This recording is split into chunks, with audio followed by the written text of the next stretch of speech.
Nananatili kami sa isang hotel na nagkakahalaga ng $15,000. Na may underwater suit kasama ang mga padding at kami ay tumutuloy din sa isang $10,000 na chalet sa isang ski resort sa gitna ng desyerto at sa $5,000 na marangyang penthouse kung saan aakyat kami sa Guinness World Records na pinakamataas na tulay at sa lumulutang na hotel na may sauna.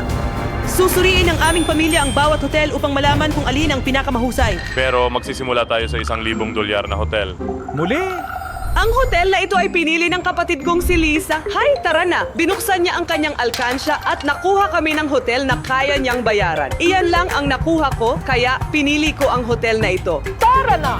Lumipad kami papunta sa hotel na ito sa kabundukan ng Montenegro. Literal na nasa gitna ito ng kawalan at ito ay vegan. Dito ba talaga tayo matutulog? Tony, gawin mo ang isang bagay. Ito ba ay biro? Subukan nating ilipat ang malaking bagay na ito. Hindi mangyayari. Mukhang hindi ako ganun kalakas. Hindi. Narito ang kutson, 2 unan at ang kumot pero medyo malamig sa labas para tayo matutulog dito ngayong gabi. Kaya sino ang unang aakyat ay Sight Indy? Ako. Papasok ako. Just titingnan kung ano ang nandoon. Okay, tanggalin ang sapatos. Oh, maganda sa loob. Oh, wow. Oh, maganda ito. Kung hihiga tayo ng ganito, baka magkasya tayong lahat.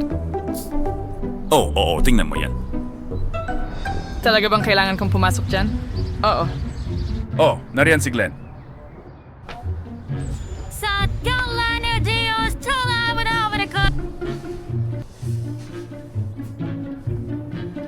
Tumabi ka! Sinusubukan ko. Pasok na, may maraming puwang pa. Sino ang gusto ng unan? Umalis ka. Pwede na ako mag-prank ngayon? Ilan kumuha ka ng unan? Hindi. At itulak pababa. Hindi! Halos umalis na. Pumasok ka! Oh, may puwang pa rito. Halika na. Iyan na. Sana lang hindi ito maghiwalay. Sana lang hindi ito gumulong kung saan. Oh, may ilaw dito. Oh! Ay! Hindi maaari! Gumagalaw ba ito? Umakyat ka sa kama. Ang galing. Kailangan kong hubarin ang sapatos ko. Sige na. Matulog na tayo. Oh, bakit hindi? Gagawin natin ito na to. Iyan mo sa kong ilaw. Siguro pwede tayong umorder ng magarbong room service, ano? Sa tingin ko hindi tayo makaka-order ng kahit ano sa kwartong ito. Kaya, matutulog na kami. Good night sa inyong lahat. Oh, sana matapos na ito agad. Medyo malamig matulog doon pero at least may malambot kaming kama. Hindi na kami makapaghintay makita ang hotel na pinili ni Glenn. Magiging sobrang epic nito. Mangangatog ang mga binti namin sa sobrang saya. And ang hotel na ito sa disyerto na may ski resort sa loob ay magugulat tayo. And ang nakakalukang hotel na ito na may underwater suit at Guinness World Record na water park. Pero bago tayo lumipat sa susunod na hotel, tingnan natin kung magkano ang nakuha sa card ni Lisa. Hindi masama. Ngayon oras na para lumipat sa aking hotel na nagkakahalaga ng $500. Pupunta kami sa Marina para sumakay sa susunod naming hotel dahil ito ay isang yate. Para sa $500, maaari tayong mag-enjoy sa isang tanawin na tour sa paligid ng bay at pumunta kahit saan natin gusto. Ang yate na ito ay may sariling kusina na may lababo, microwave at oven. Tara, tuloy tayo! Narito ang isang kubo, isang kama. Pwede kang matulog dito. Oh, at kamangha-mangha ang tanawin. Astig. Isang vibe. May tao. Pwede kang mag-steam bath dito, hindi mo ba ma-imagine yon? Kumusta yon? Pasok na, bilis. May sauna dito. Sige! Oh, ang init. Mas maluwag kaysa sa cabin. Oh, sobrang init. Oo, sa tingin ko kailangan nating maghubad. May pinto pa nga rito, pwede kang tumalon, diretso sa dagat, pero hindi pa ako tatalon, nakasuot pa ako ng damit. Bueno, dapat siguro tayong magpalit muna. Siyempre naman, habang nagpapalit kami ng damit, sinet namin ng sauna sa pinakamainit na temperatura para mas ma-enjoy sa malamig na araw na ito. Sa totoo lang, kasing lamig ng yelo ang tubig, kaya talagang kailangan naming magpainit. Glenn, handa ka na ba? Oh, tara na. Sige, tara na. Kasi nagyayelo ako. Ang sarap ng pakiramdam. Ngayon umiinit na. Gusto mo ba? Ang galing nito. Ang mga bato ay pulang-pula sa init. Hindi ko naisip na maaari kang magkaroon ng sauna sa isang yate. Namula na ang buong mukha ko. Oh, may timer pa. Pwede mong i-flip para magsimula ang buhangin at tatagal ito ng 15 minuto. Nasa sauna kami habang umuuga ang yate. Significa mas kayo manginit o yung may alon ng may kapatalin ito. Ibabad natin ang mga pamalo sa paliguan at kulatin si Glenn sandali. Malamig ang tubig. Okay, mukhang natutulog si Glenn. Handa ka na?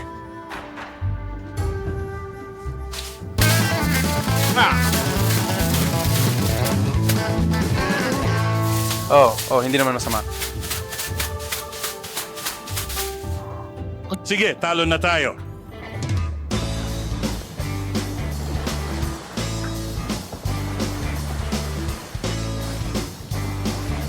Tara na!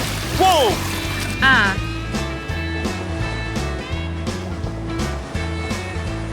Hawakan mo ang sombrero ko. Eto na tayo.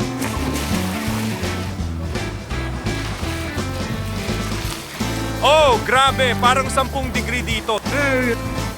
Hindi salam. Sige, balik tayo sa sauna. Dalhin ang mga bata. Ha? Sige, hintayin ulit. Eto na naman tayo.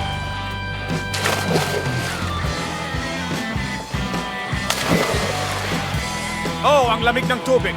Wow! Malamig. Mag-comment sa ibaba kung kaninong talo ng mas maganda. Magpapainit muna ako. Oh, grabe. Ngayon, paano yan ha? Gusto lang ng mga taong nanonood na pumasok sa dagat. Tama na. Glenn, itigil mo na. Patuloy kaming nag-e-enjoy sa yate at ini-explore ang bawat bahagi nito.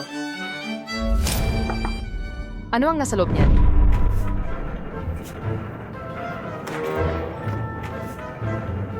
Ang cute ng maliit na banyo. May washing machine pa nga dito. And this is Siang Labab Air Watchman Pin Shower and we're extending Purika na ampuran toilet and we enjoy tanawan. Anong ginagawa mo dito nakaupo sa inidoro? Nahuli ako! Talaga, tinan mo. Isang manibela. Gusto mo subukan magmaneho? Hindi maaari. Sa tingin ko, hindi natin pwedeng imaneho ng ganyan. Baka may masira tayo. Tingnan mo, ang baybayin ay napakalapit. Medyo delikado ito. Mababangga ka. Saan? Mapalapit sa pampag... Glenn, saan mo kami dinadala? Lumuliko ako pa kaliwa pero gumagalaw ito pa kanan. Pinagmasdan kami ng kapitan habang sinusubukan naming magmaneho. Tinitiyak na hindi namin palulubugin ang barko. Pagkatapos naming magmaneho, pumunta kami para mag-enjoy sa tanawin. Ang ganda ng pakiramdam, ang saya. Ang tanawin mula rito ay kamangha-mangha.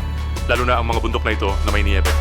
Tapos na ang oras namin sa yate, kaya't suriin natin ang hotel na ito at bigyan ito ng score. Sino ang nakakaalam? Baka ang hotel ko ang maging pinakamahusay. Ganito karami ang nakuha ng hotel ko. Tingnan natin kung ano ang natuklasan ni Glenn. Lumipad kami papuntang Seoul para sa kanyang hotel.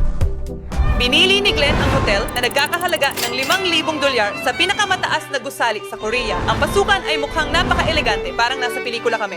Wow, sa tingin ko ito ang pinakamataas na palapag na tinuluyan natin. Naniniwala ka ba doon? Sa wakas, makikita na natin ang kwarto. Alisin ang sapatos. Lahat. Ito ay naka-estilo sa tradisyonal na paraan ng Korea. Oh, wow. Tingnan mo ito. Tingnan mo yon. Mayroon kaming komportableng upuan sa sahig na may mga unan at mababang mesa. May kumot pa nga para makatulog ka sa sahig. Siguro gagawin ko yon. Tama ba? Meron kami mga tradisyonal na unan para makaupo kami sa sahig. At danilurang tilid tulugan. Payat na stereo mang sa bintana ang mga pinto. Dahil tradisyonal na shoji ang ginagamit imbes na kortina. Ito ang banyo. Ito ay kasing laki ng kama. Halika, tingnan mo. Tingnan mo ito. Bumubukas ito mag-isa. Merong buong control panel dito para lang sa banyo pero malamang kailangan mong manatili dito ng isang buong linggo para lang malaman kung paano ito gumagana. Bath salt at ano ito? Bath tea. Ano, sinusubukan ba nilang lutuin ako? Or ano? Sige, tama na. Maliligo na ako. Sa was, ang kaninang araw ay natatapos na. Yun ay isang napakakawili-wiling araw. At lalo pang magiging interesante ito. I've raised fence the herded race to meet the hairpin like in Big Sun. Itong guys, ganda to kong fresa il musal. Ito ang itsing best po. Always is el musal. Gamit ing chopsticks. Umorder kami ng buong menu. Meron naman pulang beans at seaweed. Sigurado ka bang pagkain yan? Yan ang seaweed para sa almusal. Kung sa tingin mo ay kakaiba ito, hintayin mo lang pagkatapos ng almusal. Pupunta kami sa pinakatuktok ng pinakamataas na gusali sa Seoul. Ito ay magiging napaka-epiko. Marami pa kaming mga hotel at karanasan na paparating, kaya siguraduhin panoorin hanggang sa dulo para makita kung aling hotel ang mananalo at makakakuha ng pinakamataas na puntos mula sa pamilya Richie. Sa panahon ng aming pananatili dito, pinlano ni Glenn ang araw para sa amin sa amusement park. At ang pinakadakilang bahagi, hindi lang ito sa labas, mayroon din itong pinakamalaking indoor theme park sa mundo. Oras na para mag-enjoy. Sasakay kami sa pinaka-nakakatakot na ride kailanman. Ito ang high-speed roller coaster na may malakas na launch at 72 degree na pagbagsak at bilis na umaabot sa 45 milya kada oras. Aakyat tayo. At anumang sandali ngayon, bababa na tayo. Okay. May sisigaw na. Oh! Whoa! Nakakatakot iyon at sobrang astig. Nakakatakot masyado. Ngunit ang pinaka-nakakatakot na bahagi ng aming pagkikipagsapalaran ay nasa unahan pa. Kailangan naming akyatin ang pinakamataas na skybridge sa mundo. Ngayon ay isusuot na namin ang aming gamit at aakyat na kami sa tulay na iyon. Ang tulay na ito ay 1,775 talampakan mula sa lupa. Sumakay kami ng elevator papunta sa itaas na may hawak ng Guinness World Record bilang pinakamabilis kailanman. Pero nang malapit na kami sa itaas, akala namin diretso na kami pataas pero lumalabas na kailangan pa naming maglakad ng kaunti. Ito ang isa sa mga pinakabaliw na bagay na gagawin pa lang namin. Ikakabit na nila tayo sa mga safety cable at pagkatapos ay handa na tayong umalis. Umakyat kami sa mga hagdang ito para sa wakas ay marating ang tuktok. Gigawat sir ang aming iwanong hakbang ang pinakamatas na skybridge sa mundo ng magkasama. Napakakapanapanabik, isa sa mga pinakamagandang sandali ng aming buhay.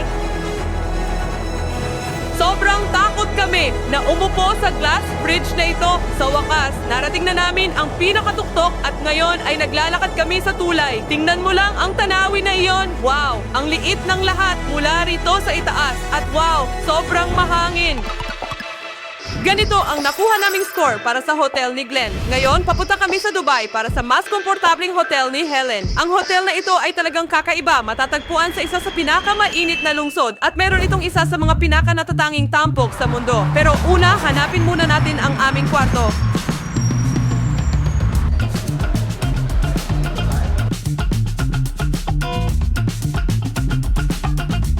Natutuklasin ang isang kwarto sa hotel para sa bakasyon na nagkakahalaga ng 10,000 dolyar. May 3 palapag. Yes, in this one. May 3 silid tulugan at 3 marangyang banyo. Ang loob ay may istilong parang marangyang chalet. Lahat ay mukhang napaka-ingrande. Parang ito ang aking balahibong Amerikana. Ang maluwag na living room na ito ay may fireplace pa. Pwede mong paindin ang iyong sarili sa tabi ng sariling fireplace, pero hindi ito nagbibigay ng init. Kakaiba, di ba? Sa likod ng mga kurtinang ito, ang dahilan kung bakit nagkakahalaga ng 10,000 dolyar ang suite na ito. Wow! Isang ski resort. Pupunta ako doon, 100%. Oh, ito ay kamangha-mangha. Mas maganda pa ito kaysa sa inaasahan ko. Kaya narito na tayo, mag-enjoy tayo. Pumunta si Tony sa isang dalisdis kung saan pwedeng mag-ski at mag-snowboard.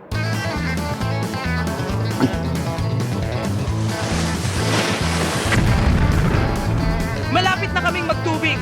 Woo!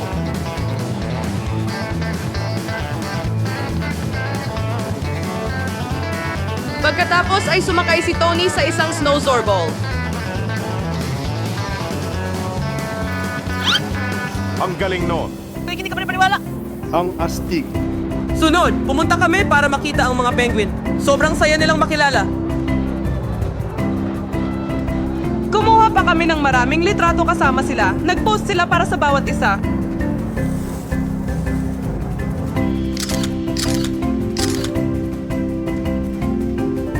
Ang ganda talaga ng palabas na yon, pero nagyayelo na kami.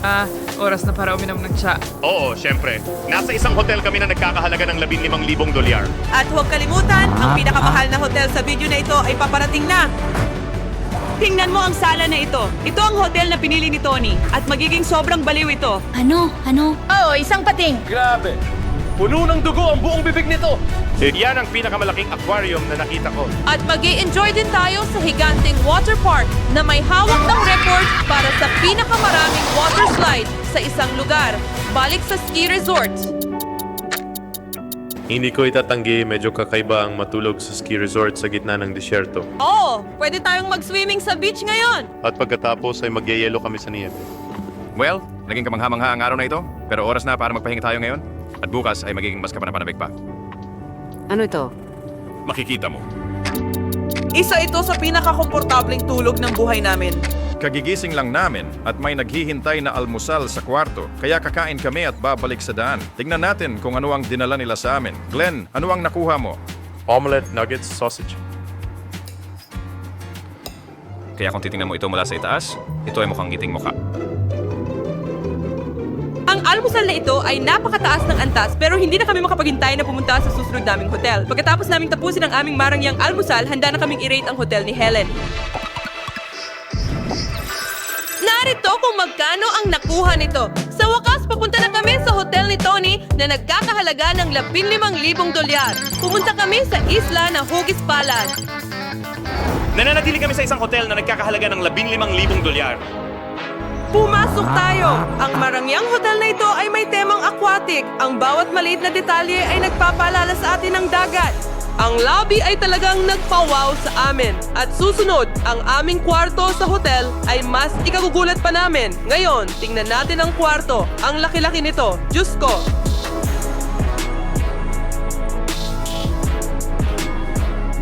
Wow, isang buong mansyon ito. Tingnan mo ang sala na ito. Tingnan mo ang mga mahabang kurtina na iyon. Ako ay alam naman pa natin isang bulgada, kaya ang kurtinang ito ay parang 4 na beses ang taas ko.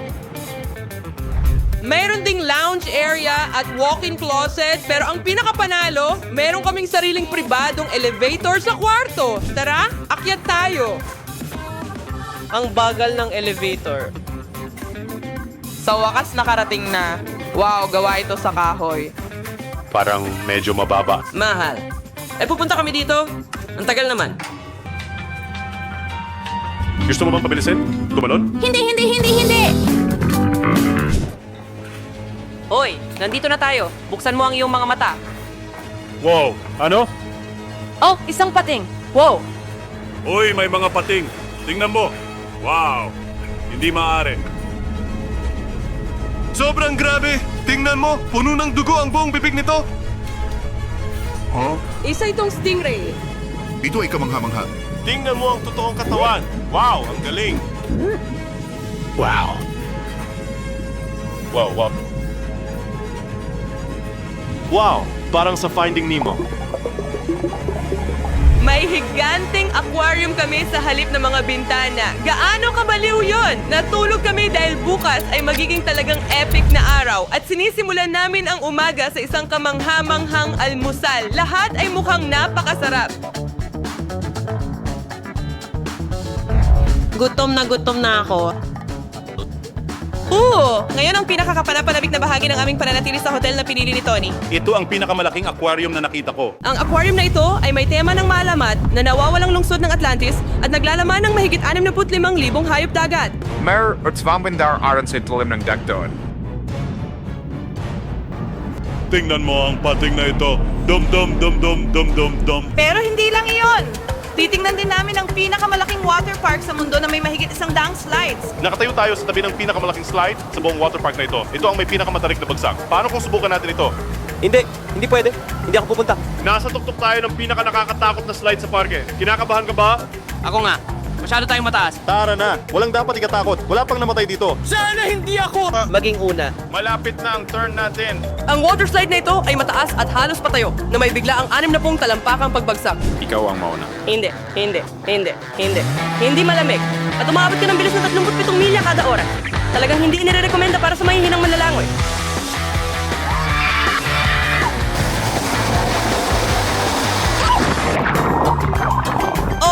pinaka nakakatakot na slide sa buhay ko. Akala ko mamamatay na ako.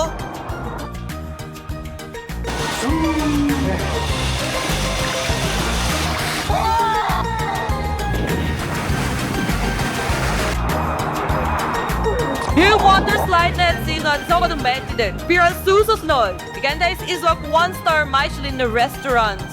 Michelin! Oh, Kailangan kong magpalit ng damit. Ang restaurant na ito ay may temang ilalim ng dagat na may chandelier na parang bula, mga haliging kabibe, at lahat ay kulay asul. Ngunit ang pangunahing tampok ay isang higanting aquarium. Apo na niyo? Oh, gusto kong subukan yan. Parang, Ano yan? ito kaya? Oh, tingnan mo itong higanting gold caviar sandwich. Spiky na restaurant that's rich, well, ang kikibanar and French kibing kumain ng isda habang napapalibutan ng daan-daan sa kanila. Wala akong ideya kung ano ang kinakain ko. Ang weird talaga. Ang tanging bagay na nakikilala ko sa plato na ito ay ang karne. Lasang pizza na may meatballs. Ik-precious putahin ng Michelin star. Inhidawasin ng guguslugan measures ito. May guston mo ito. pero garantisado kong magugulat ka at tiyak na magiging karanasan ito. Pagkatapos ng natatanging hapunan na ito, handa na kaming bigyan ng puntos ang hotel ni Tony. Heto kung magkano ang nakuha nito. Panalo ang hotel ni Helen.